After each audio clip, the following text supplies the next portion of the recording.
It takes a tremendous amount of courage to look like Aidan does and to walk out the door every day.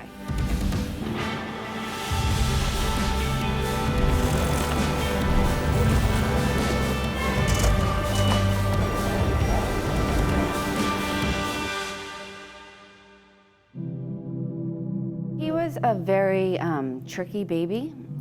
He had reflux, he had trouble going to the bathroom, and we ended up at a gastroenterologist, and he just said to me, there is a disease that's diagnosed through birthmarks. So he did have birthmarks on his stomach. So the next time I went to my pediatrician, she said, you know what, just go to a dermatologist to be safe. And we went, and he had 11 cafe au lait spots. And if you have over 6, that's one of the signs of NF. Neurofibromatosis, or NF, is a syndrome where patients get these growths in different parts of their body. For some people, it's a cosmetic issue, and for some people, it's so mild they don't even care. And then sometimes they're centrally located in places that can be really quite dangerous. So I found a neurologist, and we went to see her, and she was like just giving him a physical, really. And she said he has a tumor in his neck. We took him in for an MRI that next day, and I remember she came out and she said, I had no idea. And it was down part of his arm, down into his chest, into his brainstem. And I remember just my late husband just kind of taking like a few steps back, like he was shocked. And I remember just kind of looking at her, and I think I don't remember really having a reaction. I don't think I totally understood. And the next day, he was walking across the living room, and he fell down, and he couldn't move. And he went in the next day for a 9-hour brain surgery. Yeah.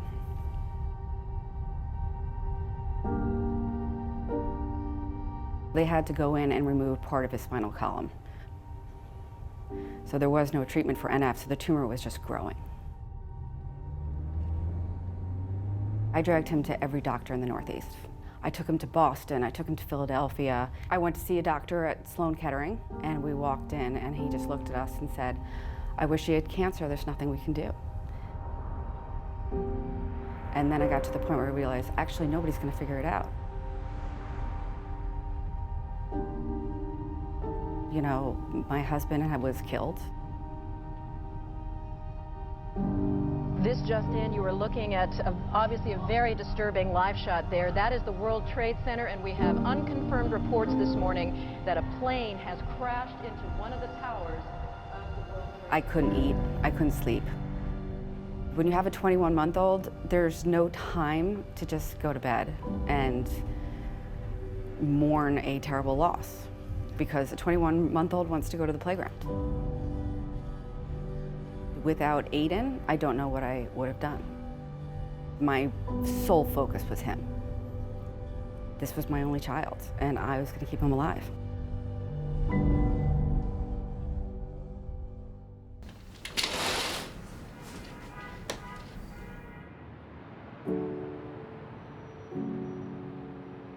I did find a great doctor, Dr. Adam Levy. I walked into his office, I met him, he was really smart, he had a good plan. And I was walking out of his office, and he said, Mrs. Fraser, I just need to tell you something. And I said, what? And he said, I was a friend of your late husband's. He said, we grew up together, we played soccer. And I just looked at him and I was like, shocked. Was actually a friend of mine back in the day. We went to high school together. He was this outstanding athlete, hilarious, funny guy. I remember meeting his mom, and they had been to places and they said there was no hope, and they were, just kind of desperately seeking other opinions and ideas of what to do for him. And then when he was around 6, he fell down. And what happened was he had swan neck. So when they removed the spinal column, his spinal cord started collapsing. My first phone call was to Dr. Rick Abbott. And Rick put together this team of multiple surgeons, other spine surgeons, plastic surgeons, like all of these different types of experts to figure out how we're gonna reconstruct his spinal column and his neck.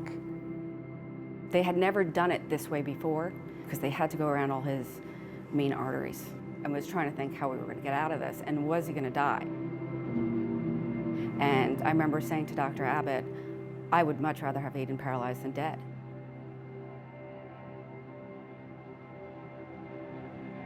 It was so scary.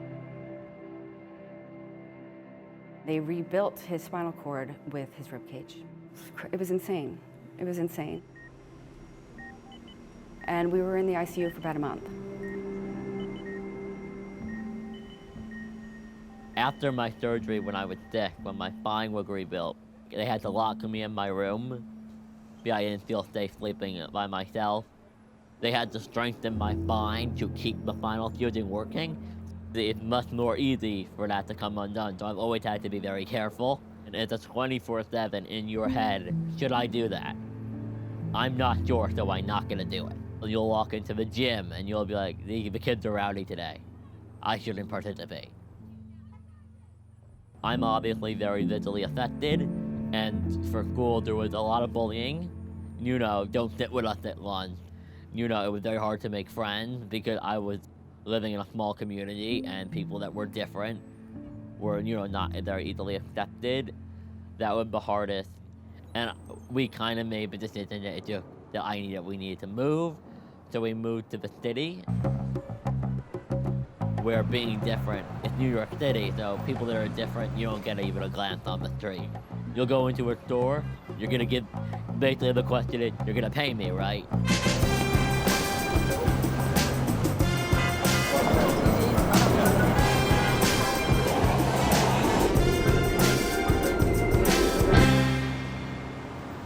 When I first met them, they were really tight. It was Aidan and his mother, and there'd been this little unit for 17 years.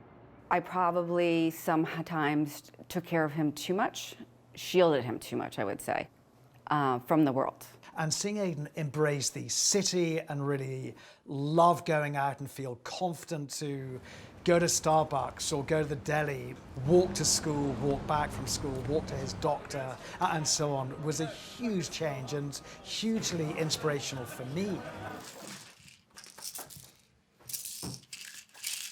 I've been on a ton of clinical trials, and I am very fortunate that I was able to be part of the phase 1 clinical trial for the tumor drug. It does have its challenges. He is very tired.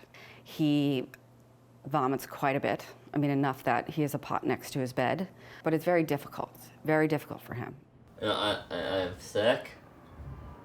I don't even wanna, if I wasn't pretty to the film crew, I'd probably call it. I am not feeling good. It's hard with the side effects and stuff. He doesn't always want to take the medicine, which you get. Then you have to sit down and go over what's the alternative. He's part of that first volley of patients who tried this novel drug that really proves a success for these patients.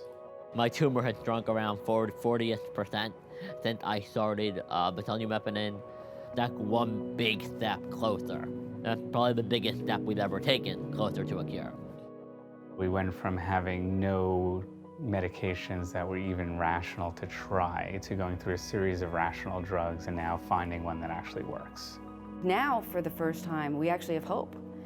And where it's more, you know, what is Aidan going to do for the rest of his life? Because there's a pretty good chance Aidan's going to live a very long life. Typically, we identify the internships for the students. Aidan's situation was very unique, where he came to us with an idea for an internship for himself, which really he pursued. You know, he was making these moves. He did it. I am a part-time developmental assistant at the Children's Tumor Foundation. I want to help people at NF. That's what I want to do. I want to help people. Neurofibromatosis is a genetic disorder in which tumors grow on nerves throughout the body. He has NF1, and I have NF2. So I guess you could call this show Tumor Talk. What age did you know you have NF? I think the age I really started to understand it was like 5 or 6. Wow, that early? I really want to be able to give kids like a friend and somebody who's older, and I want them to be able to see, you know, you can succeed. I feel like it kind of shows them there is a future.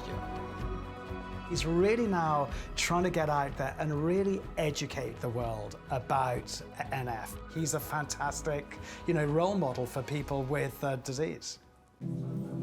I think Aidan is just an icon for folks to realize that no matter how severely they are affected by their NF, they can live a life full of love and a life full of happiness and a life that they contribute to a lot of other people. He didn't choose to have, NF. He didn't choose to have his father killed in the Twin Towers. But actually, you've got to ask the question, why?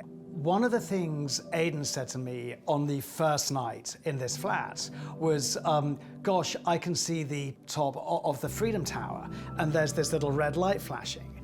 And actually, I turned to him and said, Aidan, do you think that's your dad looking at you? And actually, from his bed, from his pillow, he could look straight out, and you can see it.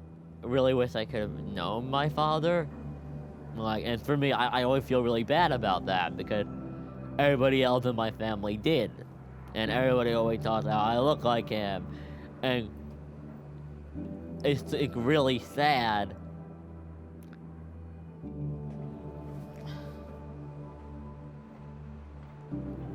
And I think for me, it's almost like I did not have a father until my mom got married this year. You're suddenly merging families, and in comes a new father figure. I feel really humbled and really privileged because I don't feel that actually I've let Aidan into my life. I feel he's let me into his life. I think his dad's watching over him. I think his dad sees him every night, from the top of the Freedom Tower, looking down and quietly kind of blinking at him. And I think Aidan senses that. You have a choice about how you're going to live your life. And I choose, and I think Aidan chooses, to make the best of every single situation. No matter what happens, no matter what we have to do, we're going to do it. We're going to make the best of it. It's about looking at the bright side, and it will get better.